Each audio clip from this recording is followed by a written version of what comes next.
Magandang araw mga insan, bibili po tayo ng isda ulam panghapunan. Medyo maulan ngayon kaya dahan-dahan lang tayo maglakad. Nandito po tayo sa Yokohama, Japan.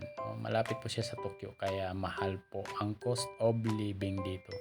Pero by the way, kailangan mag-survive. So unang sweldo pa lang natin, pinambayad lahat sa utang. Of course, nakakaintindi naman yung mga pamilyado na. So ayan, may trade itlog dito. Ayan, 213. So pag i-times mo ng 0.37, mga 80 plus yan, no? 80 plus 10 peraso. So marami po mga isda dyan at saka karne. Ayan. Ito po yung karnihan nila. Mura po to na store na to. Mura lang ang manok nila. So daanan lang muna natin kasi nga hintayin natin ulit yung second salary natin. Sa next sweldo bibili na po tayo ng mga karne. Sa ngayon bibili lang tayo ng isda, itlog, mga dilata, tsaka noodles. But meron na tayo doon, so puntahan natin yung isda. So ang sweldo sa amin kasi office work, so every 20 of the month. So ano pa ngayon, 4 pa lang ng October.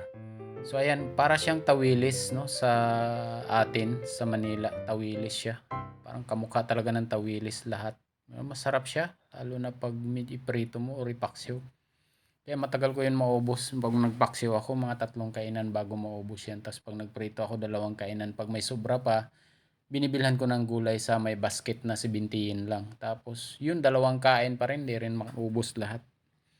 Hindi naman talaga ako malakas kumain kasi mahilig tayo magpapayat or nagja-jogging, basketball. So ayaw ko rin bumigat yung tiyan ko. Ang next natin puntahan is tubig. Itong problema, pwede naman initin yan. 70 po yan. 70 yen. Mura lang naman yan. 2 liters. Pwede naman mag-init ka pero amoy kalawang po. Kaya bibili lang tayong tubig. And next, of course, bibili tayo ng beer. Alam niyo naman masarap talaga ang beer sa Japan. Pero mas pinakamasarap sa Europe yung Hinikin. Pero pangalawa dito sa palagay ko, no? Itong pangalawang masarap. Ayan, marami pong beer na pipilian. Hindi na po siya class A, yung mga class A po siniserve sa restaurant na masarap talaga siya. Ito, mga can, pero masarap pa rin. Ito po yung mga price niya. Ang pinipili ko po yung mataas na ng alcohol content para mabilis tayong malasing kasi mahal eh, oh. 199 yun. Itong pinakamura, 199 sa puro, so 5%. Meron 239. Mas mura po kapag isang kahon na ang bibilhin mo, yung nakabalot na ilang peraso ba yan. Pero saka na po ay maganda, mas mura na isang box na. Pag may sweldo tayo, isang box na bibilhin natin yan. Tag 199. Ito na yung mura kasi sa departmento, yung mga 7-Eleven or Lawson, papatak siya ng 260, 70, 80. So pag grocery, ayan mura kaya ipalamig lang natin. So mamili muna tayo, nakatikim na tayo nito. Matagal hanapin minsan yung alcohol content nila. So tulad nito, ang hirap hanapin. So pero usually 5% lang eh. Sa atin dyan sa Pilipinas, merong mga 7% para po medyo matamaan agad. Ayan, mamili lang tayo. Maganda din itong dry kasi ayan, maganda daw ito sa lalamunan pag dry. So wag muna yan. Balik tayo dito sa Sapporo. Ayan, nakauwi na tayo mga insan. So buksan na natin yung mga dala natin pinamili. So nagbayad tayo ng 1,400 mahigit lahat. So mura lang. Kasi mura yung tindahan na yun. So ito po yung tubig, 70 yen. Isang linggo ko na pa yung iniinom pala. Nilalagyan ko ng lemon para healthy. No, iwas sipon. Tsaka kasi minsan daming nagsisipon ubo-ubo sa train mga hapon.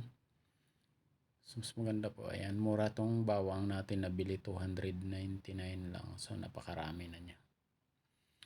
2 linggo na natin yan bago maubos. So ito po yung Sapporo natin, palamigin lang natin. Masarap na to pagkatapos kumain sabay tulog. Kasi maulan ngayon, hindi tayo maka-exercise. So okay lang. Nagpaplano pala tayo mag-gym. Ayan na po yung isda. Narito na natin.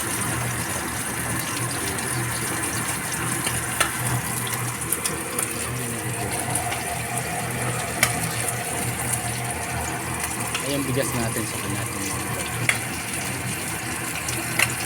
Kasi hinahalo rin ito.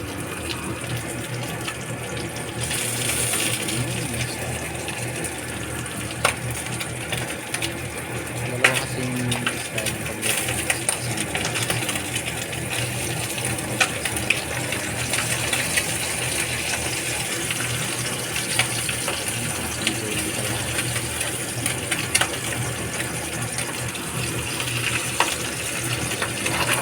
Lagyan ko lang siya ng asin, hindi ko na siya